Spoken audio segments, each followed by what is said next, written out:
Si vous avez votre Bible, je vais lire dans Jean 16 et dans Actes chapitre 2. Je vous invite à vous lever pour la lecture de la parole.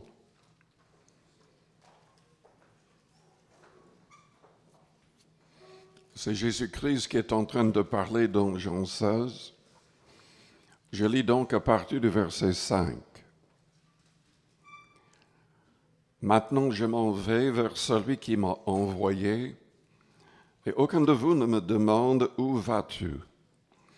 Mais parce que je vous ai dit ces choses, la tristesse a rempli votre cœur. Cependant, je vous dis la vérité. Il vous est avantageux que je m'en aille, car si je ne m'en vais pas, le Consolateur ne viendra pas vers vous. Mais si je m'en vais, je vous l'enverrai. Et quand il sera venu, il convaincra le monde en ce qui concerne le péché, la justice et le jugement. En ce qui concerne le péché, parce qu'il ne croit pas en moi. La justice, parce que je vais au Père et que vous ne me verrez plus. Le jugement, parce que le prince de ce monde est jugé. J'ai encore beaucoup de choses à vous dire, mais vous ne pouvez pas les porter maintenant. Quand le Consolateur sera venu, l'Esprit de vérité, il vous conduira dans toute la vérité, car il ne parlera pas de lui-même, mais il dira tout ce qu'il aura entendu. Il vous annoncera les choses à venir. Il me glorifiera, parce qu'il prendra de ce qui est à moi et vous l'annoncera. Tout ce que le Père a est à moi.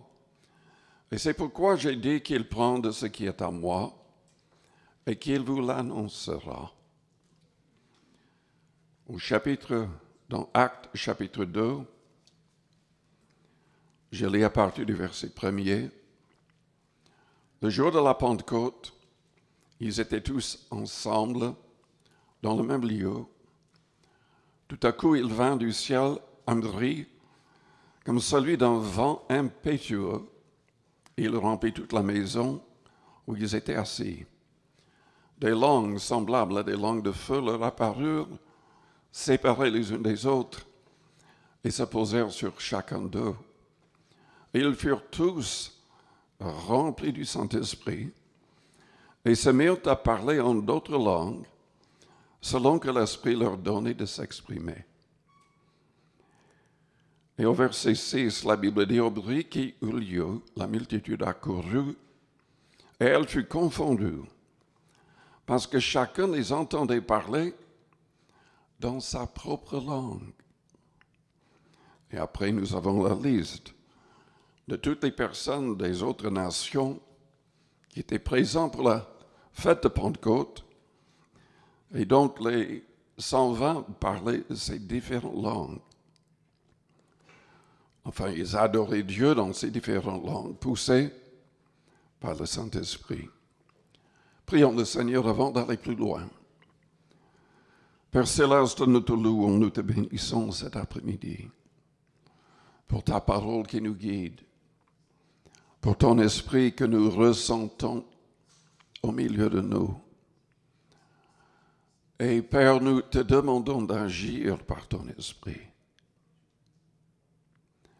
Nous ne pouvons rien faire sans toi, sans l'aide du Saint-Esprit. Seigneur, que nous puissions tous ouvrir nos cœurs pour le recevoir dans sa plénitude. Que nous puissions tout faire pour rester sous son contrôle en tout temps, en tout lieu. Je te demande de toucher le cœur de toute personne qui manque d'assurance, qui n'a pas l'assurance de son salut. Sauve, guéris, fortifie-nous tous. Au nom de Jésus-Christ. Amen. Vous pouvez vous asseoir.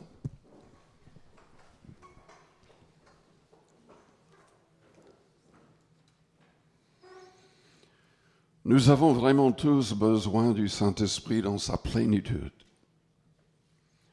Besoin de le recevoir et de le laisser agir en nous et au travers de nous continuellement. Nous en avons besoin parce que le Seigneur Jésus-Christ lui-même en avait besoin. Il y a parfois des gens qui raisonnent, mais enfin, je suis sauvé, je suis chrétien, je n'ai pas besoin d'aller plus loin, de parler en langue. Enfin, ils ont toutes sortes de raisons pour ne pas chercher cette expérience avec tout leur cœur. Mais Jésus-Christ n'a pas commencé son ministère avant d'avoir reçu le Saint-Esprit dans sa plénitude. Il s'est laissé même guider dans le désert, où il a été tenté par le diable. Et une fois qu'il a eu la victoire sur le diable, après 40 jours de jeûne et prière, la Bible ne dit pas qu'il était simplement rempli de l'Esprit, mais qu'il était revêtu de la puissance du Saint-Esprit. Jésus a commencé son ministère à l'âge de 30 ans. Beaucoup de gens se posent la question, mais pourquoi il a attendu jusqu'à l'âge de 30 ans? En tout cas, il a attendu le baptême d'eau pour être modèle pour nous et l'effusion de l'Esprit. Il a attendu aussi peut-être parce qu'il devait être notre souverain sacrificateur. L'Épître aux Hébreux en parle continuellement. Et les sacrificateurs dans le judaïsme devaient avoir 30 ans avant de pouvoir être souverain sacrificateur. Ce que je voudrais souligner, Jésus-Christ est le Fils de Dieu. Selon Philippiens chapitre 2, il existait déjà en forme de Dieu.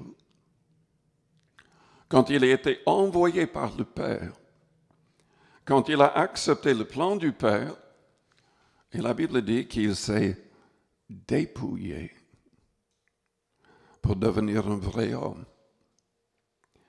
Selon Hébreux chapitre 10, peut-être que j'en parlerai plus tard de ce passage. Mais en tout cas, la Bible dit que Jésus, dans Colossiens 1, dans Jean chapitre 1, la Bible souligne le fait que Jésus est le Créateur.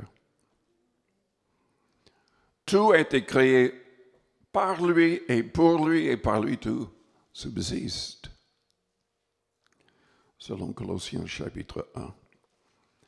Jean chapitre 1 dit qu'il n'y a pas une seule chose dans tout l'univers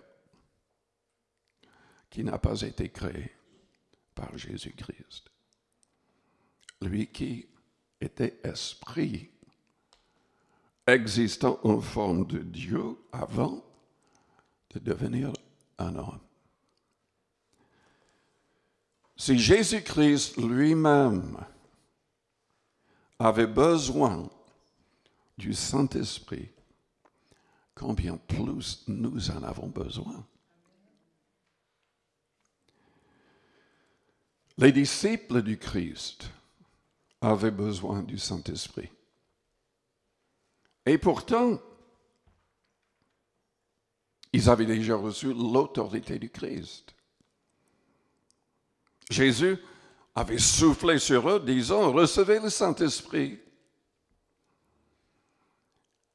Il leur avait donné le pouvoir de chasser les démons, de guérir les malades. Ils sont même revenus remplis de joie un jour, parce que tous les démons leur étaient soumis. Il leur a dit de ne pas se réjouir de cela, mais du fait que leur nom est écrit dans le livre de vie au ciel. Mais quand même, ils avaient ce pouvoir, ils manifestaient ce pouvoir grâce au Christ. Pourtant, en dépit du fait qu'ils avaient marché avec le Christ pendant 3 ans et demi, Ils avaient vu tous ses miracles. Ils avaient reçu tout son enseignement. Jésus leur a dit qu'ils avaient absolument besoin de la plénitude du Saint-Esprit. Marie, la mère du Christ, les autres femmes qui l'avaient suivi sont montées aussi dans la chambre haute et ont parlé en langue comme tous, miraculeusement. On peut se dire, mais Marie, elle n'avait pas besoin du Saint-Esprit. Le Saint-Esprit est déjà survenu sur elle. Et elle a prophétisé.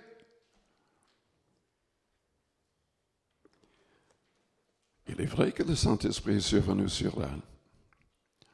Jésus-Christ n'est pas né de manière normale, il n'y avait pas d'homme. Marie était véritablement vierge. Mais même la naissance n'était pas normale. La conception n'était pas normale. Parce que la Bible nous dit dans Hébreux 10 que Dieu a formé le corps pour Jésus-Christ en Marie. Et le Christ a parlé au Père le jour où il l'a fait, disant, me voici pour faire ta volonté. Jésus au ciel a été envoyé. Il s'est dépouillé, il est entré dans ce corps pour accomplir le plan du Père. C'est un mystère, ça nous dépasse. Mais c'est le vrai message. Cela dit, Marie avait besoin de la Pentecôte, comme tout le monde. Absolument tous les chrétiens dans le monde entier, dans toutes les églises, ont besoin de l'expérience de la Pentecôte. De pouvoir adorer Dieu en d'autres langues, miraculeusement. Et tous ont besoin de faire le nécessaire pour rester remplis du Saint-Esprit. Paul en parle dans Éphésiens chapitre 5. Nous devrions chanter des psaumes, des hymnes, des cantiques spirituels. Nous devrions remercier Dieu pour absolument toutes choses, même pour les choses mauvaises, parce que Dieu a ses raisons. Et il veut nous aider à surmonter les problèmes de la vie, selon sa volonté, selon son plan. Nous avons besoin de la puissance du Saint-Esprit. Jésus en avait besoin. Je répète, Jésus dépendait du Saint-Esprit à 100%. Qu'est-ce qu'il a fait en premier? Après avoir reçu le Saint-Esprit, il est allé dans le temple, ou plutôt, c'était le temple, c'était... le mot m'échappe, excusez-moi. C'était pas le temple, c'était... synagogue, dans un synagogue, oui, c'est le mot que j'ai cherché.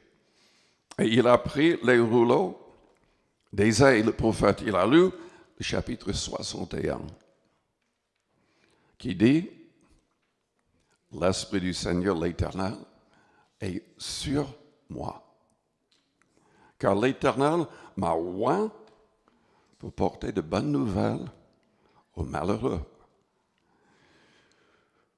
Il m'a envoyé pour guérir ceux qui ont le cœur brisé, pour proclamer aux captifs la liberté et aux prisonniers la délivrance, pour publier une année de grâce de l'Éternel et un jour de vengeance de notre Dieu, pour consoler tous les affligés, pour accorder aux affligés de Sion, pour leur donner un diadème au lieu de la cendre, une huile de joie au lieu du deuil, un vêtement de louange au lieu d'un esprit abattu, afin qu'on les appelle les térébintes de la justice, une plantation de l'Éternel. L'Esprit du Seigneur, l'Éternel, est sur moi. Dans Actes chapitre 1er, au verset 4, il a donné le commandement à ses disciples de ne pas quitter la ville de Jérusalem, mais d'attendre la promesse du Père.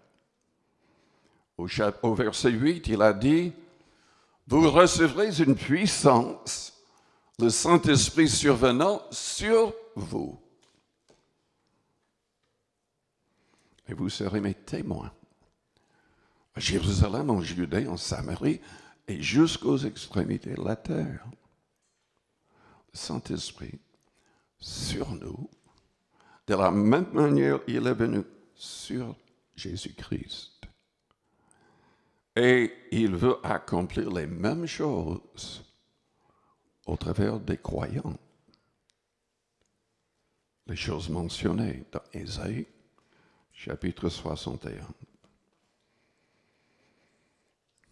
Nous avons besoin de cette puissance parce que, et cette présence, parce que c'est le Saint-Esprit qui convainc les gens autour de nous. Vous savez, quand une personne est vraiment remplie de la puissance du Saint-Esprit, quand nous avons la gloire du Seigneur avec nous, souvent on n'a même pas besoin de dire grand-chose. Le Seigneur agit. Le Saint-Esprit révèle aux personnes en face, dans leur cœur, que nous avons la vérité, que nous avons ce dont ils ont besoin. Mais on doit être rempli de l'Esprit. On doit avoir l'Esprit sur nous pour que cela arrive. Jésus avait dit à ses disciples, quand il sera venu, il convaincra le monde en ce qui concerne le péché, la justice et le jugement. En ce qui concerne le péché, parce qu'il ne croit pas en moi. La justice, parce que je vais au Père et vous ne me verrez plus. Le jugement, parce que le prince de ce monde est jugé. Évidemment, par rapport aux disciples, Jésus n'avait pas tout enseigné. Ne faites pas l'erreur de croire que tous les commandements du Christ sont dans les 4 évangiles. C'est faux. C'est faux. Parce qu'il a dit à ses disciples, ce n'est pas dit à tout le monde. Il a dit à ses disciples, j'ai encore beaucoup de choses à vous dire, mais vous ne pouvez pas les porter maintenant. Quand le Consolateur sera venu, l'Esprit de vérité, il vous conduira dans toute la vérité. Car il ne parlera pas de lui-même, mais il dira tout ce qu'il aura entendu et il vous annoncera les choses à venir. Il me glorifiera parce qu'il prendra de ce qui est à moi et vous l'annoncera. Ce que nous avons dans le reste du Nouveau Testament sont les commandements du Christ. Ne faites pas l'erreur d'écouter les gens qui vous disent « Mais le Saint-Esprit m'a parlé, j'ai une nouvelle doctrine, j'ai une nouvelle révélation. » On n'ajoute pas au Nouveau Testament. On n'ajoute rien du tout. On ne change rien du tout.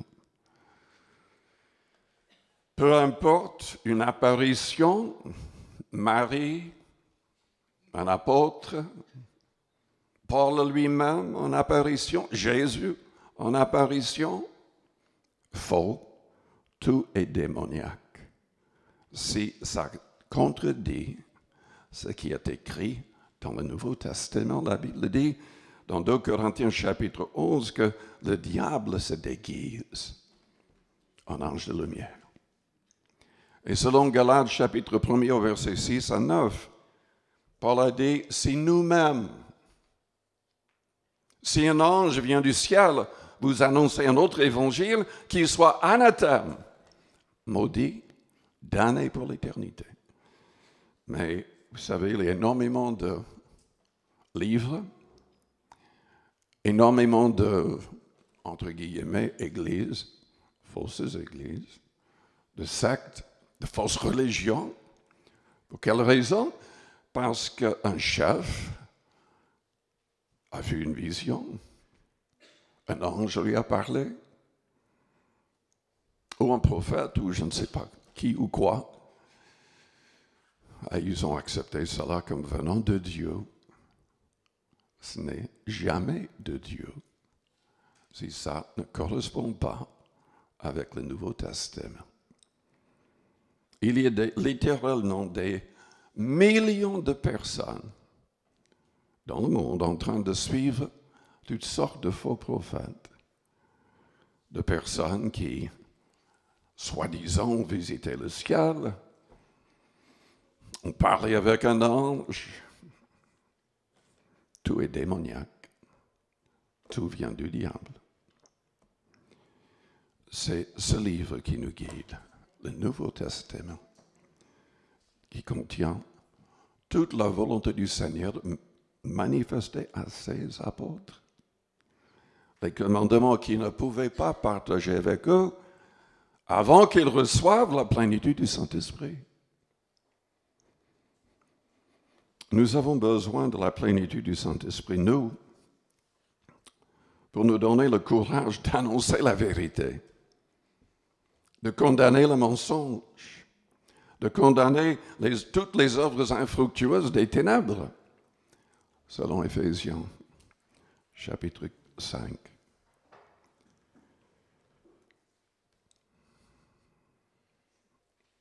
Vous savez, les premiers chrétiens avaient besoin de courage. Les disciples eux-mêmes avaient vraiment besoin de courage. Pierre avait dit au Seigneur, mais peut-être que les autres vont t'abandonner, mais moi, j'irai jusqu'à la mort pour toi. Est-ce qu'il a fait? Non. Il a renié en blasphémant. Selon la prophétie du Christ, il avait besoin de faire l'expérience de la Pentecôte, comme tous les autres. Et à partir du jour de la Pentecôte, Pierre est resté rempli du Saint-Esprit. Paul restait rempli du Saint-Esprit. Comment? Il disait, mais je remercie Dieu, je rends grâce à Dieu, parce que je parle en langue plus que vous tous. Il parlait au chef dans l'église à Corinthe. Pierre, chaque fois avant qu'il parle, la Bible dit qu'il était rempli du Saint-Esprit. Et ensuite, il parle. Vous voulez gagner des âmes? Priez avant d'y aller. Restez rempli de l'Esprit. Adorez Dieu en d'autres langues le plus possible. Intercédez en d'autres langues le plus possible. Et vous verrez des miracles. Je crois qu'on ne voit pas assez, parce que même dans les églises de Pentecôte, beaucoup de gens ont fait l'expérience, mais ne prient pas en langue. Ils ont parlé en langue une seule fois, peut-être de temps à autre, il y a quelque chose qui sort, mais il n'y a pas de prière, il n'y a pas d'intercession, il n'y a pas assez de louanges en langue chaque jour. Il est vrai que dans l'Église, à moins d'avoir le don de l'interpréter, nous ne devrions pas prier en langue à haute voix, sauf quand on en parle et c'est pour aider les gens à recevoir. Et ça ne veut pas dire que pendant la réunion, vous ne pouvez pas prier en langue dans votre cœur. Et nous devrions le faire. Nous devrions permettre que le Saint-Esprit intercède en nous, au travers de nous. Ainsi. Timothée avait un problème avec la crainte. Évidemment, être un collègue de Paul était dangereux. Très dangereux. Paul n'était pas ordinaire dans sa manière de parler. Pierre non plus, d'ailleurs. Il n'était pas très diplomate. Peut-être Pierre encore moins que Paul. Et ils risquaient leur vie. Et ils ont carrément donné leur vie. Et les gens autour d'eux étaient à risque continuellement. Mais Paul a dit à Timothée dans 2 Timothée 1 au verset 6 et 7, « Ranime le don que tu as reçu par l'imposition de mes mains. Car Dieu ne nous a pas donné un esprit de timidité ou de crainte, mais un esprit de force, d'amour et de sagesse. »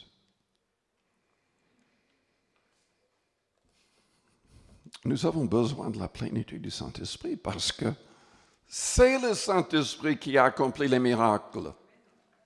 C'est le Saint-Esprit qui guérit les malades. C'est le Saint-Esprit qui donne les vraies prophéties. Lisez en Corinthiens chapitre 12 la liste des dons que le Saint-Esprit donne et opère. Mes amis, est-ce que vous croyez que Dieu a changé? Combien croient que Dieu a changé?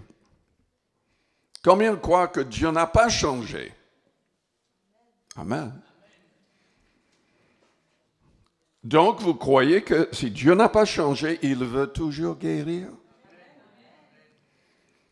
Lisons quelques passages dans les Actes, juste un instant. Actes chapitre 3. Pierre et Jean montaient ensemble au temple à l'heure de la prière. C'était la 9e heure. Il y avait un homme boiteux de naissance, qu'on portait et qu'on plaçait tous les jours à la porte du temple, appelé la Belle, pour qu'il demande l'aumône à ceux qui entraient dans le temple. Cet homme, voyant Pierre et Jean qui allaient y entrer, leur demanda l'aumône. Pierre, de même que Jean, fixa les yeux sur lui et dit, « Regarde-nous. » Et il les regardait attentivement, s'attendant à recevoir d'eux quelque chose. Alors Pierre lui dit, « Je n'ai ni argent ni or, mais ce que j'ai, je te le donne. Au nom de Jésus-Christ de Nazareth, lève-toi et marche. » Et le prenant par la main droite, il le fit lever et, au même instant, ses pieds et ses chevilles devinrent fermes. D'un saut, il fut debout et il se mit à marcher. Il entra avec eux dans le temple, marchant, sautant. Et louant Dieu, tout le monde le vit, marchant et louant Dieu. Il reconnaissait que c'était celui qui était assis à la belle porte du temple pour demander l'aumône. Ils furent remplis d'étonnement et de surprise au sujet de ce qui lui était arrivé. Au chapitre 5,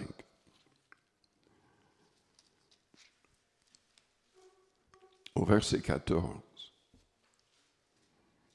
le nombre de ceux qui croyaient au Seigneur, hommes et femmes, s'augmentait de plus en plus, de sorte qu'on apportait les malades dans les rues et qu'on les plaçait sur des lits et des couchettes, afin que lorsque Pierre passerait, son ombre au moins couvrit quelqu'un d'eux. La multitude accourait aussi des villes voisines à Jérusalem, amenant des malades et des gens tourmentés par des esprits impurs, et tous étaient guéris. Tous.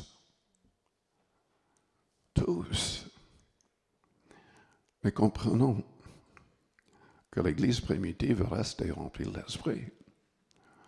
L'Église primitive se réunissait chaque jour de la semaine, dans les maisons et au temple. Ils persévéraient, la Bible dit, dans la prière, dans la communion fraternelle. Ils persévéraient en tout.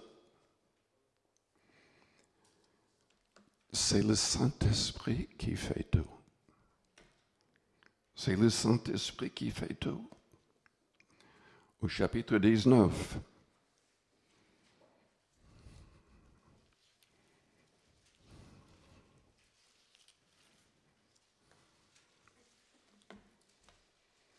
au verset 11 et 12, et Dieu faisait des miracles extraordinaires par les mains de Paul, au point qu'on appliquait sur les malades des linges et des mouchoirs qui avaient touché son corps. Et les maladies les quittaient, et les esprits malins sortaient.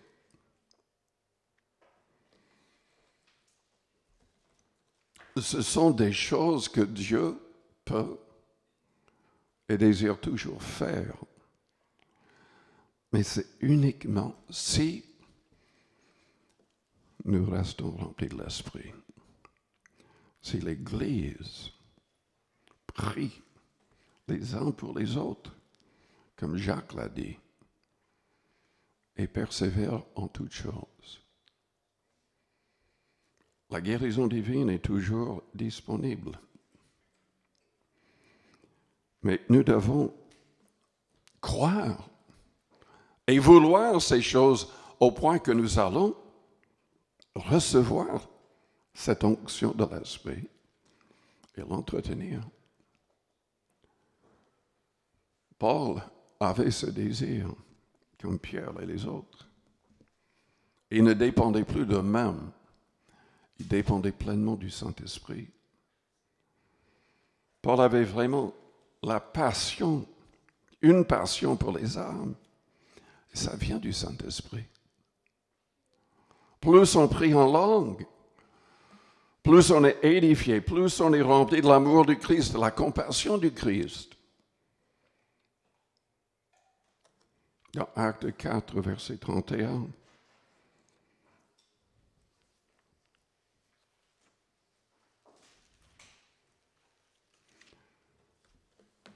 c'est le jour où ils sont menacés de mort par les mêmes personnes qui avaient fait crucifier Jésus-Christ.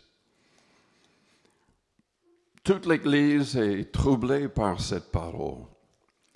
Ils prient comme un seul homme. Et après leur prière, le lieu tremble. Et ils sont tous remplis de nouveau du Saint-Esprit. Parce que c'est le Saint-Esprit qui fait tout. Quand ils eurent prié, au verset 31, quand ils eurent prié, le lieu où ils étaient assemblés trembla, ils furent tous remplis du Saint-Esprit, c'est-à-dire de nouveau, et ils annonçaient la parole de Dieu avec assurance. Qui ils? Tout le monde. Tout le monde. Tout le monde. Dans Corinthiens, au chapitre 6, au chapitre 9 plutôt,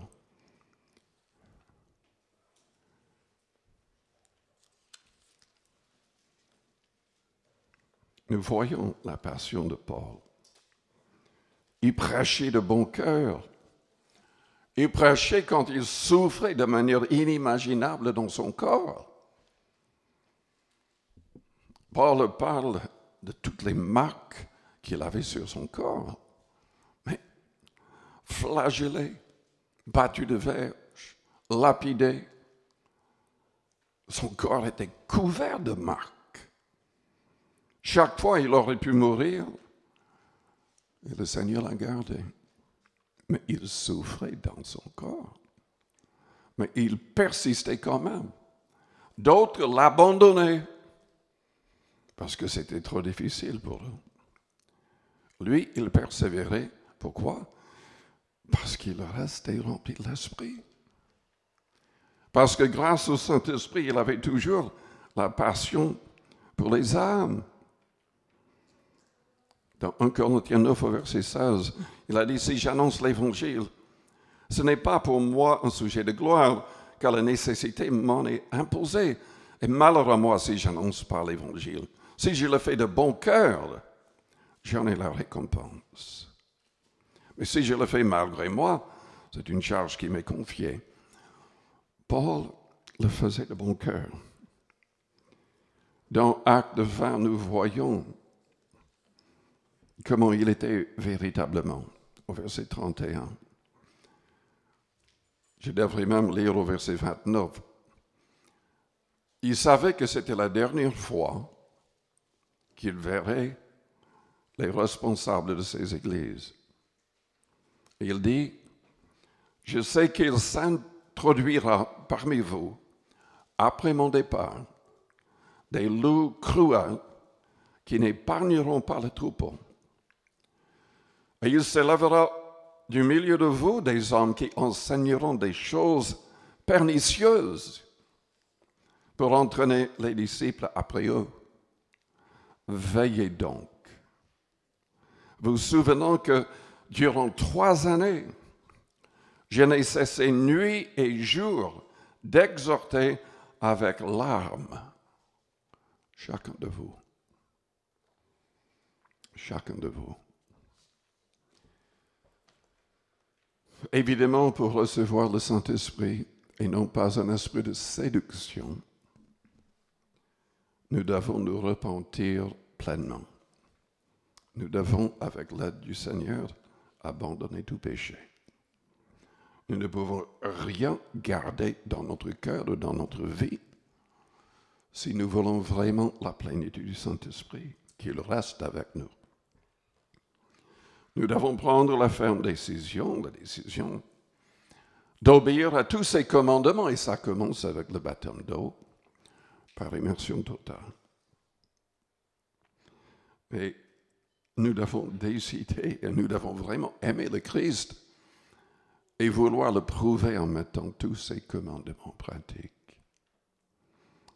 Cette sorte de personne va recevoir la plénitude.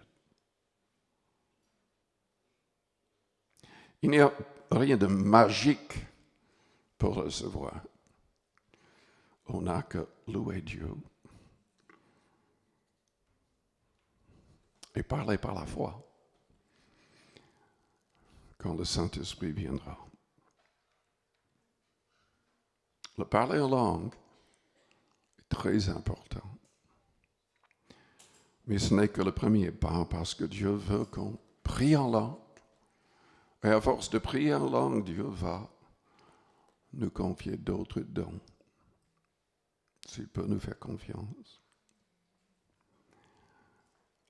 Nous avons tous besoin de la plénitude du Saint-Esprit. Est-ce que vous en voulez? Est-ce que vous voulez qu'il contrôle chaque détail de votre vie? Qu'il se serve de vous? Qu'il vous aide à être un vrai modèle d'amour, de pureté, de puissance? Je vous invite à fermer vos yeux, à courber vos fronts, avec les yeux fermés, les fronts courbés.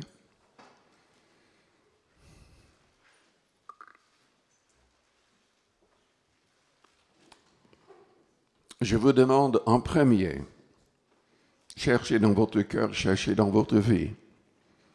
Est-ce qu'il y a quelque chose qui pourrait être un obstacle à ce que le Saint-Esprit se manifeste pleinement, à ce qu'il travaille pleinement au travers de vous, en vous? S'il y a quelque chose qui trouble votre conscience, si le Saint-Esprit vous révèle quelque chose qui n'est pas selon la volonté de Dieu dans votre vie, dans vos pensées, vos paroles, vos actions, vos réactions, demandez à Dieu de vous pardonner. Demandez à Dieu de vous libérer de ces choses. Et ensuite, nous irons plus loin.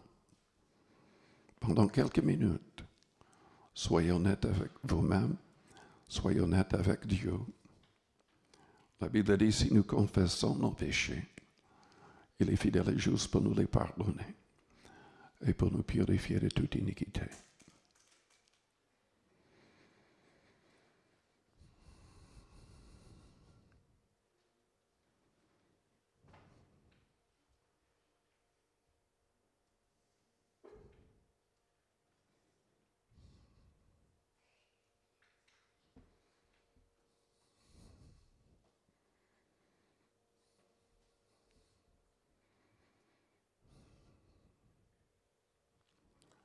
Si vous n'êtes pas encore baptisé d'eau par immersion totale, Suivez les cours du baptême le plus vite possible. Faites-vous baptiser. Selon la Bible. Mais déjà, si vous décidez de le faire, si vous êtes prêt vraiment à manifester votre amour pour le Christ en mettant ses commandements en pratique, vous pouvez recevoir maintenant, c'est-à-dire même avant le baptême d'eau, c'est possible. Mais il faut le louer. Ça peut se passer à l'église, mais ce n'est pas indispensable, ça peut se passer n'importe où. Il suffit de louer Dieu avec tout votre cœur et de ne pas avoir peur que le Saint-Esprit vous donne des sons, des paroles que vous ne comprendrez pas.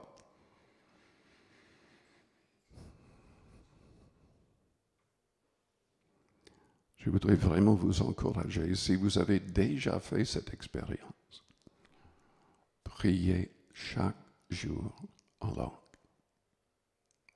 Adorez Dieu chaque jour en langue. Cherchez à ce que le Saint-Esprit vous parle aussi.